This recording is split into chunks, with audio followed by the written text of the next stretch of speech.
I'm particularly grateful for the facilitators, especially for involving youth towards achieving impact, especially in the mining sector.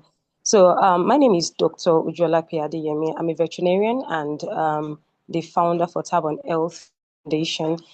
I'm passionate about public health, community well-being, and empowering young people to drive sustainable change.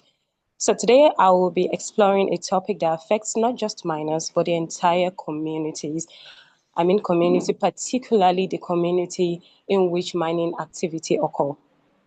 So I'll be speaking from the health perspective as an advocate for Sustainable Development Goal 3.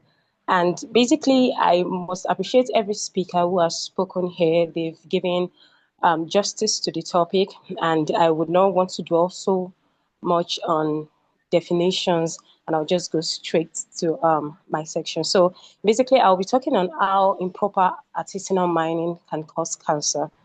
And artisanal, I'm so sorry. Okay. Artisanal mining is usually small scaled and it's a labor intensive mining, which which is basically often informal and poorly regulated. You know, workers lack protective equipment and they're usually exposed to dust, chemicals, and fumes. So now they undertake some or they go through some unsafe practices such as the use of mercury for gold extraction, burning of amalgam in open air, poor ventilation in tunnels, inadequate handling of chemicals, lack of safety training, because most of these people do not really have the formal training regarding mining, and their major aim is to mine for the sake of profit without put into play or without fully understanding the risks that happens when you mine in such an unsafe or unprotected area. The key toxic exposures are heavy metals. Some of our speakers, or most of our speakers, have spoken on mercury as one of the heavy metals and a key toxic exposure when it comes to this illegal mining. And we have the lead, we have the arsenic, we have the cadmium, we have the silica dust, the radon gas, diffuse diesel fumes from machines, and chemical solvents. So now, all of these has a key role to play in causing cancer. Now, what exactly is cancer? In a very simpler term for everyone to understand, it's just a change, a form of mutation in the genes, in the DNA, whereby you see a change from the normal to an abnormal. So now these heavy metals can actually damage the DNA and the cells. And silica dust in particular causes chronic lung inflammation. And that is one of the top causes for lung cancer, especially or particularly among rural community who engage in these mining activities. Radium gas emits radioactive particles, which also causes a change or a mutation in the gene.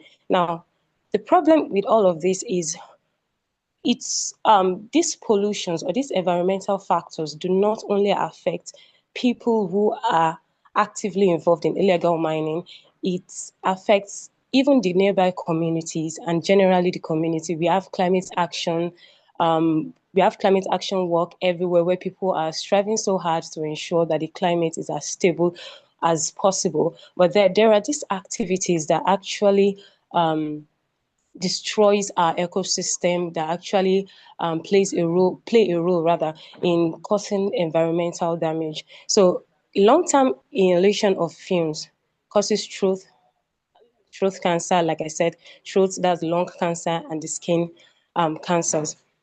Now, we could see, like I was going through some of the pages and some of the videos of people who engage in these practices. And if there is one thing I've come to notice is the amount of skin lesions and burns they get from chemicals and everything they're exposed to. You see most of them with chronic cough and lung disease, and they are not fully aware of the causes of these things. They are just particularly focused on the profit and the gain they make from this mining. So we have the neurological symptoms from mercury, which is very common. And this is something that I've experienced at the clinic, seeing people come with neurological issue and you'd see them exposed to mercury. Because I'm currently in my NYC and I've seen so many rural clinics and I've seen so many people come with such a problem and it's associated to mining digging, and even drinking of water that has been polluted with mercury. So I've seen a lot of neurological symptoms as a result of mercury, and there are higher incidence of lung, skin, and bladder cancer. Lung, skin, and bladder cancer. I think lung cancer is the second most common cancer right here in Nigeria, at least following breast cancer.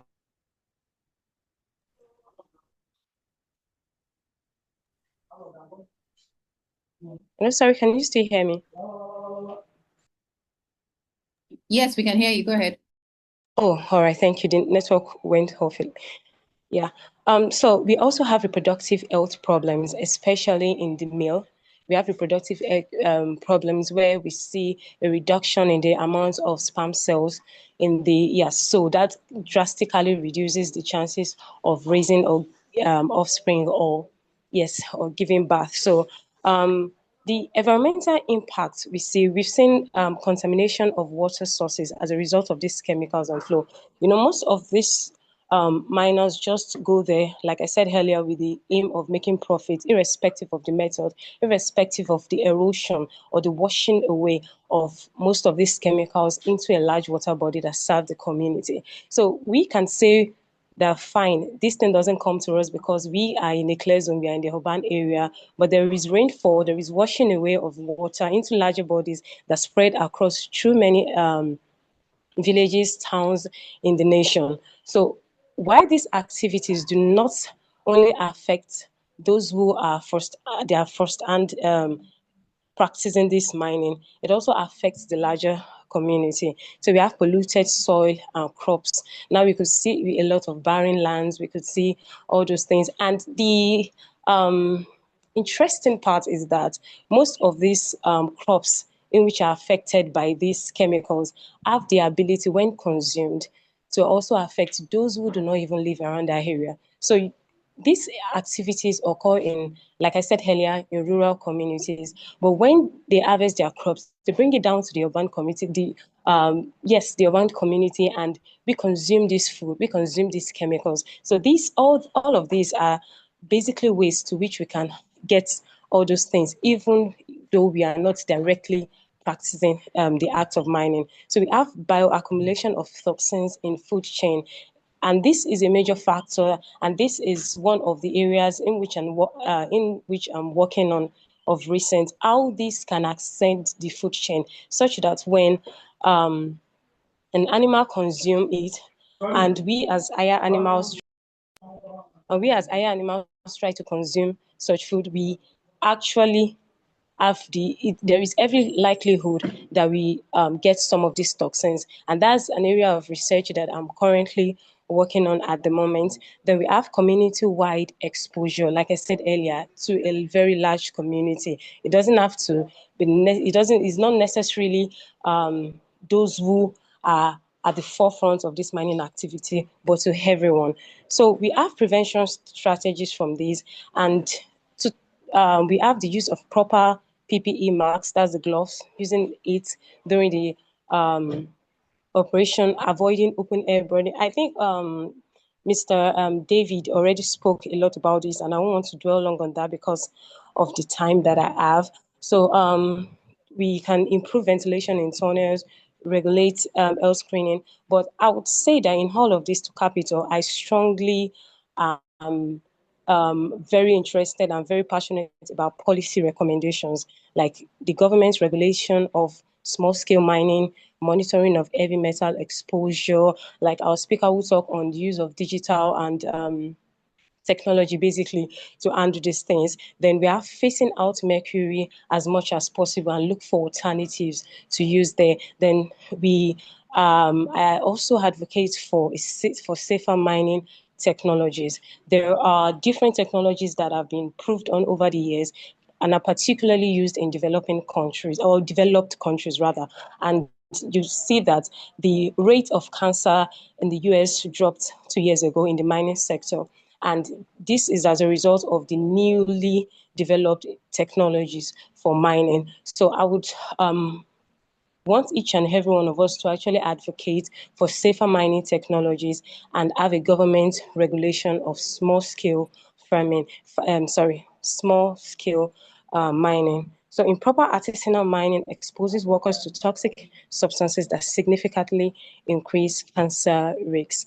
And I just like to say, after every of my presentation, that cancer is not like a death sentence as long as it is discovered early or as long as it is even preventable. So the essence of this meeting that we have here and the essence of my discussion today is to actually create awareness on the possible risks of getting cancer through artisanal mining, especially in an area that it is totally unregulated, where we do not have government coming in to ensure that people practice the safe, people put on their PPE and people do the right things to ensure and minimize the amount of risks of these chemical and toxic substances. So safer practices and proper regulation can protect the health of miners and their community. Like I said at the beginning of my session, I talked about how that those who are at risk of getting cancer through artisanal mining are not necessarily, or not just only,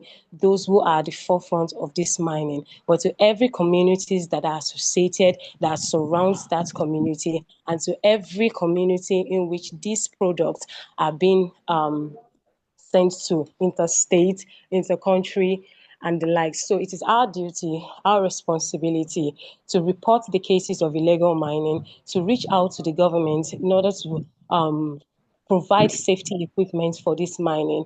And I also want to, just to conclude this, I would like to say a very big thank you to the facilitator of this program, particularly for involving the youth in it, for advocacy, for social impact, and to also reaching out, because all of these things really can be achieved through educating the public, because most people are not fully aware of the risks that come with this. So I want to say a very big thank you once again to the facilitator for the opportunity to first be a part of this program. Like, I've learned a lot, and also to present.